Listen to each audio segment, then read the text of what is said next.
আমি দুই হাত আল্লাহর সামনে উঠিয়েছি আর আল্লাহকে বলেছি, আল্লাহ তুমি এই ছেলেটা ভুল করেছে, বুঝতে পারে নাই, তুমি ওকে মাফ করে দাও।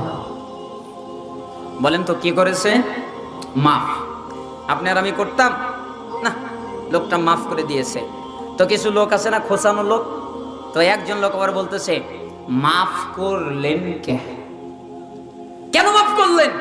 ও আপনার মাল নিয়েছে, চিন্তাই করেছে, আর আপনি ওকে মাফ করলেন, এটা হতে পারে? কেন মাফ করলেন?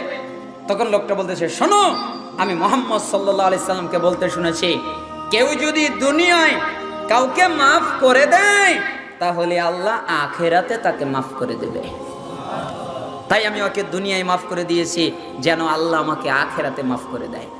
শোনো, আমি মুহাম্মদ সাল্লাল্লাহু আলাইহি সাল্লামকে বলতে শুনেছি, যেটা চ্যানেলটি সাবস্ক্রাইব করে আমাদের সঙ্গেই থাকুন।